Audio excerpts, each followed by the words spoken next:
Hey Shannon. So I'm going to take you through making a jig and also talk to you for a few minutes. So, first thing you do when you make a jig is you obviously find the head you want. I did one a little earlier. Was 1/8 ounce green, and I did green and black, classic color combination. Did another eighth head with red and pink and white and blue legs.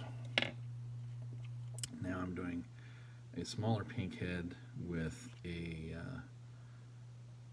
kind of muted light green and pink chenille. So the process for this is pretty simple. You thread first, you get a good base, and now that I've got a good base, I'm going to come back up to the head, which is not the easiest thing in the world to do when you have a collar on it. I usually chop them off, but these are so light that I want to leave it on. And then I'm going to add a little bit of flare to it. So those are full feathers. I don't want full. I want full-ish. Not that either. And I want a little bit of variety in color. So I'll get the other one. And that will allow me to do something that you will like. So back down the collar, cinch that down, bring it along the spine.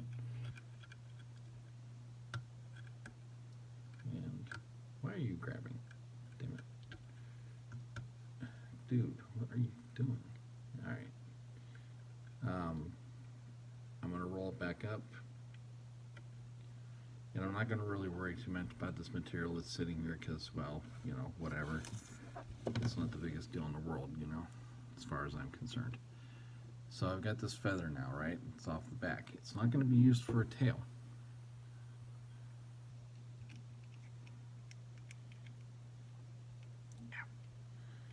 Try not to get yourself the hook, by the way. Alright, so I'm back about halfway behind the hook this way toward the end of the hook. And I'm going to come back up because I'm not ready for that process yet. And I don't want the wing bone portion of the feather. That's where it actually ties into the wing of whatever the feather is. And I want to make sure that I'm fairly even. And I'm going to essentially bring that up to the head, cinch it down fairly gentle so that they don't span out too much. And I want to kind of keep it centered along the back, so I'm going to fold it a little bit. And then I'm going to wrap it around the entire shank, like so. But before I do that, I want to bring this feather out of the way. I don't want it wrapping with that. So it's a little bit tricky at this point. I really need to keep the separation of that feather. So that should work. Alright. Now I'm going to be ready for the chenille, or as we call it, the everlasting caterpillar, because it looks like a caterpillar. Okay, and I'm going to tie in right around where that point is and just get the thread, come back on it a little more,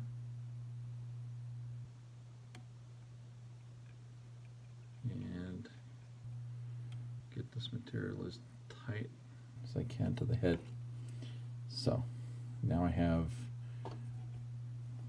feather first, because it's the last part I'm going to do, chenille, or excuse me, marabou, and then the chenille. And chenille, basically, whether you choose to come back toward you, come away from you, is entirely up to you. It's usually preferred to go away from yourself when you're tying things. it makes it a lot easier to work with. And I'm only going to do a layer because I don't want it too thick. It is a very small head, and I don't want to put too much drag on it for when it goes into the water and all that. And then I'm going to pull it against the head, and I'm going to wrap right against the head on one side, and then I'm going to pull it the other way, and I'm going to wrap it a couple times on that. Turn the fly / jig, and without cutting my line thread, I'm going to cut the chenille. Oh no, you don't thread, you stay out of this. There we go. Sometimes the thread will try to trick you into cutting it.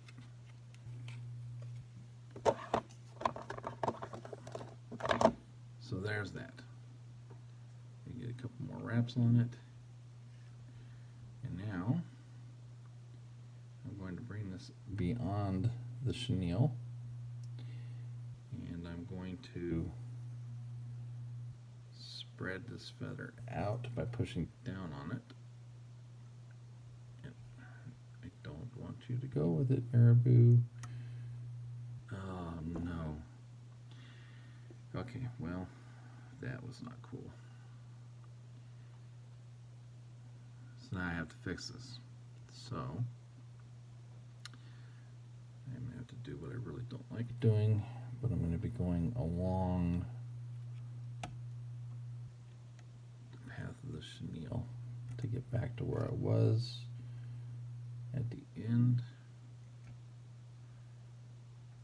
And I'm going to have to do it in the math. This is going to be dirty. I really hate the fact that it happened. Alright, so smooth the feather like so. And now I'm going to have to tie it in where I'm tying it. I really don't like that. Not cool at all. It broke on me. I typically don't do that. Now I have to ever so gently get my thread back to where it was, which is kind of a repair. It's really not the way it's supposed to be done, but the feather broke, so it is what it is. At least the feather can kind of cover that up, I'd say, to an extent.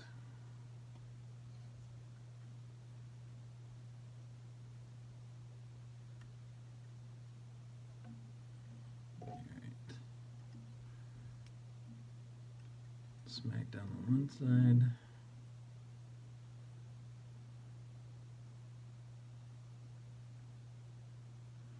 Other side. Cut the feather. Now that it's the right time to cut it. It was not before. Alright. Wrap, wrap, wrap. Get my whip finisher, which goes upright like this. The hook goes first over the top and then around the back and around this. So you go over the top, around the back, and you make yourself a triangle, and you go around the head about 5 times. Now, since I'm going to be using Sally's Hard as Nails, I don't have to really worry so much about the collar.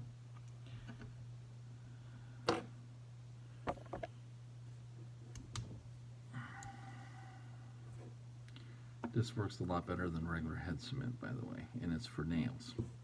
So it really lasts, but you want to make sure you have as much of the liquid off as possible because you don't want to tear up your feathers unless you absolutely have no choice. And then I'm going to pull the chenille back.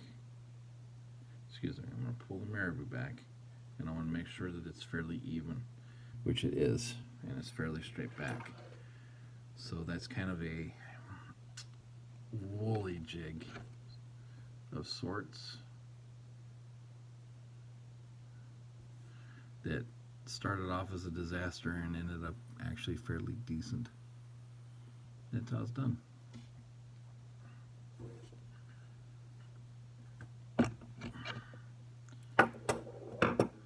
So, take a sip of my tea. Oh, that's good. So, I want to explain something to you. And I want you to be as open minded as you can, okay?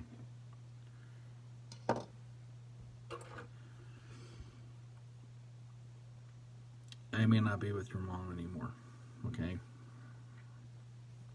And I know that I am what would be considered an adjunct parent. You have a main parent, your mother, who's an amazing woman. You have a stepdad who's actually pretty cool. And you have me, your birth dad. And, you know, not a lot of people in this world these days have all that. It's kind of a unique situation because you're an adult now, and so is your sister. So things are naturally different, okay? As life goes on and you get older, you naturally kind of get away from your parents to a point. But your situation is unique because, you know, you're under a guardian, your mom. And I gotta tell you, you have no idea how much she loves you because she could have not fought it and somebody else could have been your guardian and you could have gone somewhere completely different, and she didn't do that. She fought like crazy to keep you home, okay? So you really gotta be super thankful on that level. I mean, she really went out of her way to prove. And the funny thing is, when a parent goes for guardianship, there's no guarantee she or he will get it. So she really fought for you. I want you to understand that there's nothing in this world that will ever get me to disown or despise or hate you,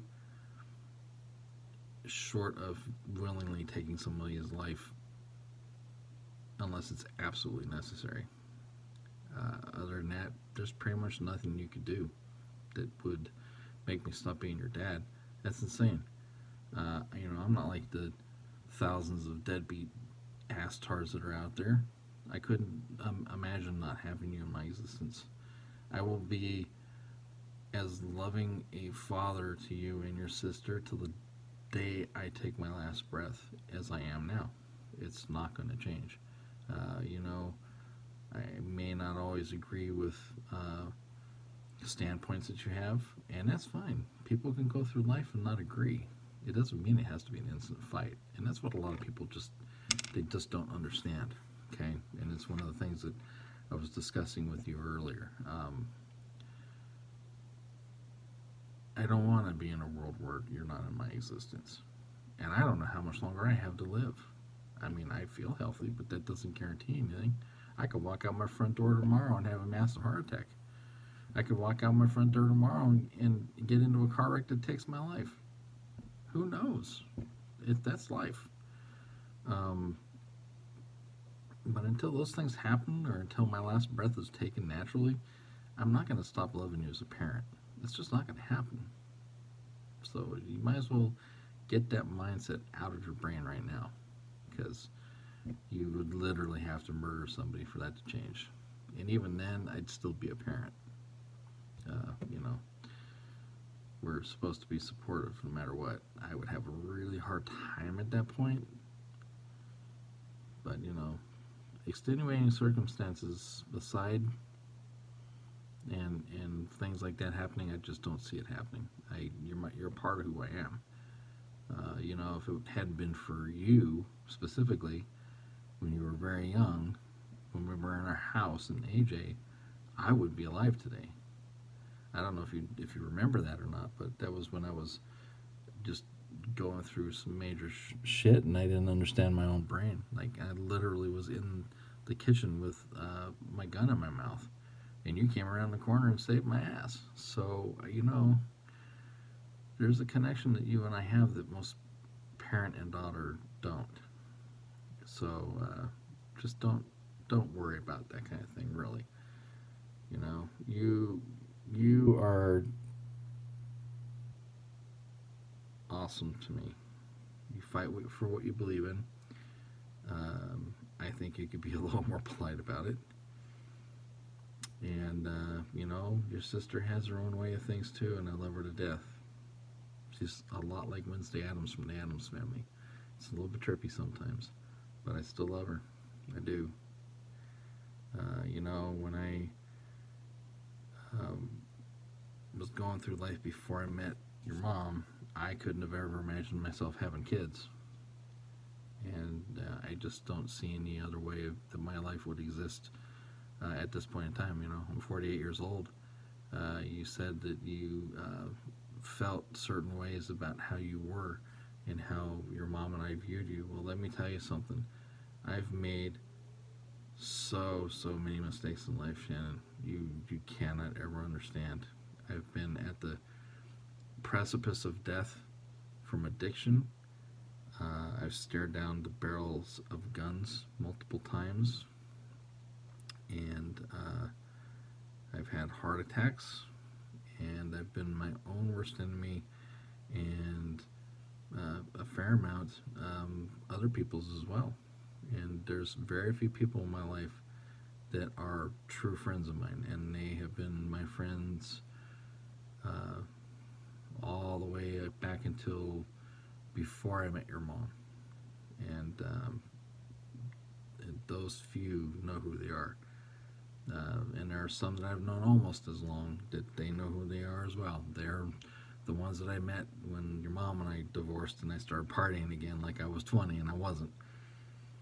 So, they're pretty hardcore friends. I don't see them every day. I don't see my friend Fred all the time. And especially with this bullshit with COVID, I don't even know when I'm going to see you again, honestly, because, I'd like to come visit, and I wanted to this next week, but it's just not something that I feel comfortable with, because even if I feel fine, I could still be a carrier. You never know. And until they say that this thing is going away, we may have to communicate in other ways for a while. I don't think it's fair, and I don't like it, but it is what it is. And personal belief aside, it's just the way that it is. I believe that this was something that was somewhat intentional to a point, and it's affecting a lot of people. It really is. It's kept me away from you and your sister. It's kept me away from my friends. It's kept me away from a few things in life that they were everyday things to me, and they're not right now. And who knows, when this pandemic, as it's called, is over, it may never be the same, unfortunately. I'm really afraid of what world people in your age range are going to inherit when people of my age and beyond are gone. It's scary to me. It really is. The olders talk a lot about how the younger generation's really stupid, but look at some of the stupid bullshit older people have done as a part of the human species. You look at the species. I mean, look at what we've done as a species. Holy crap, have we done some stupid shit on this planet. It's just sad. Anyway, I have right here my box that I got on eBay. It has, and it's pretty old. It was advertised as small backstory. I found a nice kit I thought really cool, said new as is, and I found out later on that the guy had 5 of them that he found in his dad's attic, and that the one that he sent me was his dad's original one from the 60s, and the box fell apart. I had to Gorilla Glue the fucking thing together, but the one vise that I have is in perfectly good shape, and so are the tools. So I'm going to be getting a rotary vise. I'm going to be giving this one to you on the the stipulation that you let me teach you how to make a marabou jig, which is a standard jig, very easy to do, very easy to reproduce. And then you go with mom online, get materials, and sell them on the side for extra money. Because I tell you something, these things like this, these basic marabou jigs like this, that are so simple to make, the average person, 5 to 10 minutes max for one. You're spending time all day long anyway. They make money. So I would research online, look at what the average price of a pack of 6, a pack of 12 is. And if you have an Amazon account, guess what? Amazon people that have Amazon Prime, they can sell. Maybe mom can sell them for you. Maybe you can have your own Etsy account or something. Etsy is a place that a lot of people sell stuff. I think there's a percentage that goes to the site, but they still manage. I've got friends that are. Excuse me, it's very late. I got friends that are part of different sales merchant sites, and they sell their wares, and they're not listed as businesses. They just make and they sell, mostly crafts. But these things, I'm telling you what, crappie fishermen are a real interesting breed, and they pay a lot of money for what they do. In fact, the funny thing is that if you get on a crappie fisherman's boat, he usually has better and more electronics than a bass fisherman, which is hilarious. Anyway, I just figured, I would talk to you and reassure you about how I feel as a parent. Shannon, I love the hell out of you and your sister. Do I agree with everything you have to say? No. Does that mean that I have any less respect for you as a person? No. You never will. There's plenty of people that are friends of mine that are screaming liberals. I still love them, even though they're wrong. There's plenty of conservative friends of mine that I look at them these days and go, what the fuck? I still love them, but they're wrong. And that's just how it is, So take heart. Don't let so much ride on you. Don't let yourself get so depressed. Life continues. There's some people that go all the way through their whole lives that don't even do anything they ever dreamed of doing and survive just fine and live happy lives. And they find different ways to express themselves and live life and do just fine. Look at me. All the shit I've done to myself and other people, 20 plus years of warehouse work, heart attacks, addiction to really hard drugs, by the way. I'm still here. So that alone is proof. I mean, come on, a lot of people that wake up with a needle in their arm usually end up not waking up at some point in time. I'm still here. And I even had a relapse a few years ago. It's been a few years now. 4 maybe. When I was still living in the apartment, living with Amanda. She was not happy with me. I'll put it mildly. Not happy with me at all. And it scared the shit out of me, Shannon. Because I realized that I almost was gone. I think I may have told you this story. My brain is shit. I forget things a lot now. But that relapse cured me of ever going back to it again. I can guarantee that right now. I don't remember exactly what precipitated me going and finding it and doing it. But waking up in a house full of teenagers with one adult who happens to be the dealer with an EpiPen sticking out of your chest will make you wake up and smell the roses really quickly. Yeah. Um, I'm pretty sure if I'd have been left alone for a few more minutes, I wouldn't be here talking to you right now. And I have no intentions of ever touching it again. And I can't say that I've had the worst existence. I can't say I've had the best. But what I can say is that out of all the things that I've said and done in my life, time with your grandpa, Lewis, even though he's whatever he is now, and time with your mom, and time with the rest of my life up till now, that I think that the two best things that have ever happened to me in my life have been in you and your sister. I'd be completely honest with you. Don't get me wrong, I love my hardcore friends with all my heart, but you are my daughters, and that's a whole other level. And there's only one other person in this universe that I care about more than I care about you and your sister, and that's my mama. So, I just wanted to give you some perspective. I want you to understand.